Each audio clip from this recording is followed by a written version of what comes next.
अश्वत्थामा का अहंकार और क्रोध उनके पतन का मुख्य कारण था। अश्वत्थामा ने अपने अहंकार में आकर कई अनुचित और अनैतिक कार्य किए थे। महाभारत के युद्ध में अश्वत्थामा ने अपने पिता द्रोणाचार्य की भांति कौरवों का साथ दिया था, जिनको दुर्योधन ने मरते समय कौरवों की जीत की जिम्मेदारी सौंपी थी। धरती पर आज भी जीवित है अश्वत्थामा। श्री कृष्ण के इस श्राप से हुआ था अमर। अश्वत्थ मान्यताओं के अनुसार अश्वत्थामा को अमृतत्व का वरदान प्राप्त था और वो आज भी पृथ्वी पर कहीं जीवित है।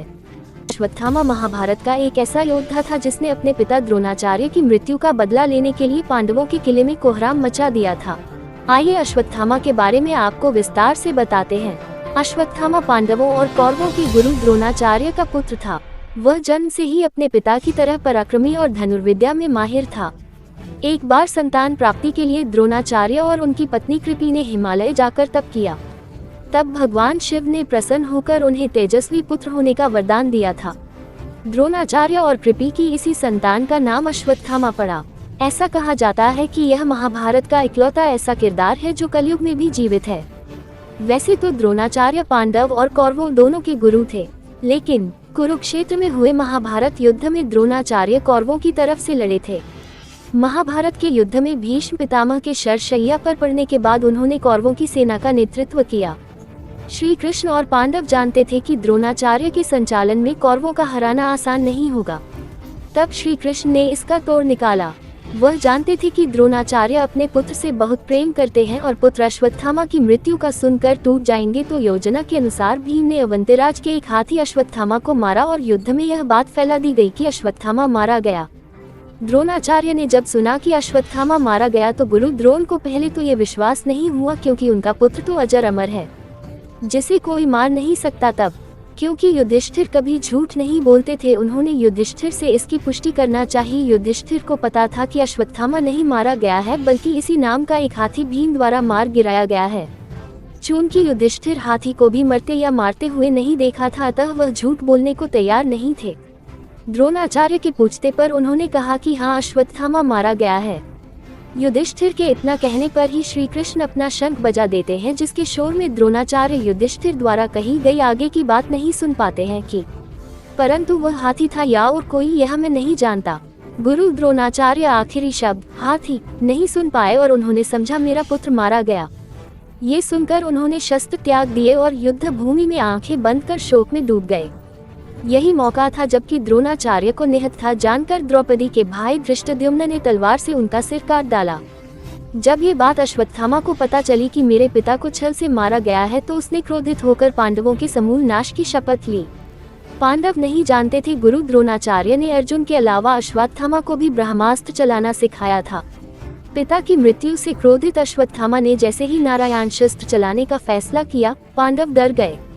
नारायण शस्त्र निकालते ही आसमान से पांडवों की पूरी सेना पर तीर निकल आए, लेकिन श्री कृष्ण ने यहाँ भी पांडवों को बचा लिया।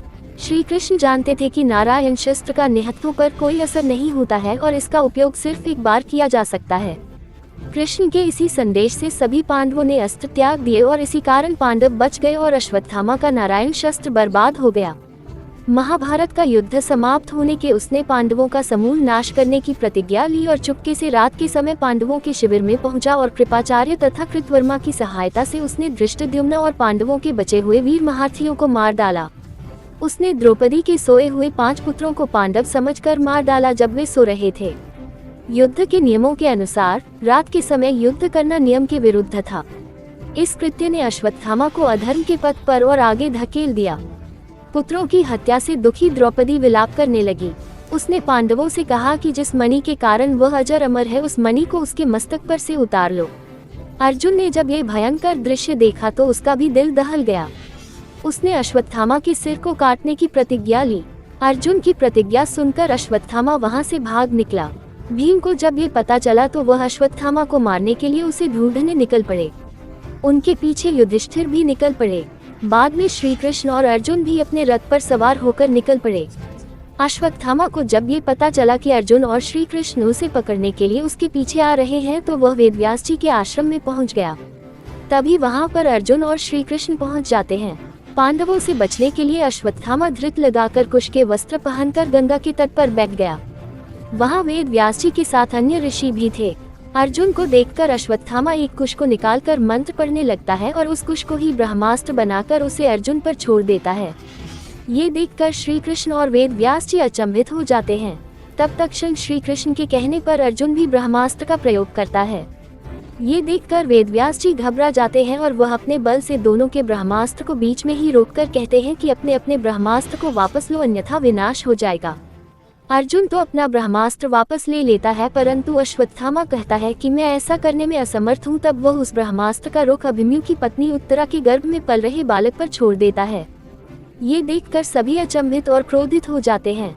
ये देखकर कृष्ण ने अश्वत्थामा से कहा, उत्तरा को परीक्षित नामक बालक के जन्म का वर प्राप्त है, उसका पुत्र तो होगा ही। यदि तेरे शस्त्र प्रयोग के कारण मृत हुआ तो भी मैं उसे जीवित कर दूंगा। वह भूमि का सम्राट होगा। और जन्म से ही अश्वत्थामा के मस्तक में एक अमूल्य मणि विद्यमान थी, जो कि उसे दैत्य, दानव, अस्त्र शस्त्र, व्याधि, देवता, नाग आदि से निर्भय रखती थी। लेकिन अश्वत्थामा के इस अनैतिक और घृणित कृत्य लिए कृष्ण ने अश्वत्थामा के सिर से उनकी मणि निकलवा ली और यह श्राप दिया कि वह कलयुग के अंत तक पृथ्वी पर भटकता रहेंगे। और कहा कि तू नीच अश्वत्थामा, तू इतने वधों का पाप धोता कलयुग के अंत तक जीवित रहेगा। तेरे शरीर से सदैव रक्त की दुर्गंध निस्सृत होती रहेगी। तू अनेक रोगों से पीड़ित रहेगा। वेद व्यास ने श्री कृष्ण के वचनों का अनुमोदन किया। यही कारण है कि अश्वत्थामा आज भी जिंदा है और उनकी गिनती 7 चिरंजीवियों में होती है। कहते हैं कि गुरु द्रोण के पुत्र अश्वत्थामा ने ब्रह्मास्त्र का प्रयोग किया था, जिसके चलते इतना जोर का धमाका हुआ था कि गर्भ में पल रहे शिशुओं तक की मौत हो गई थी। मोहनजोदड़ो में कुछ ऐसे कंकाल मिले थे जिसमें रेडिएशन का असर होने की बात कही जा रही थी। महाभारत में सौप्तिक पर्व के अध्याय 13 से 15 तक ब्रह्मास्त्र के परिणाम दिए गए हैं। ये परिणाम ऐसे ही हैं जैसा कि वर्तमान में परमाणु अस्त्र छोड़े जाने के बाद घटित होते हैं। हिंदू इतिहास के जानकारों के मुताबिक 3 नवंबर 5563-64 वर्ष पूर्व छोड़ा हुआ ब्रह्मास्त्र परमाणु बम ही था। अश्वत्थामा को कृष्ण द्वारा श्राप देने की घटना महाभारत के युद्ध के महत्वपूर्ण शिक्षाओं में से एक है। ये घटना धर्म, न्याय और अहंकार के परिणामों का प्रतीक है।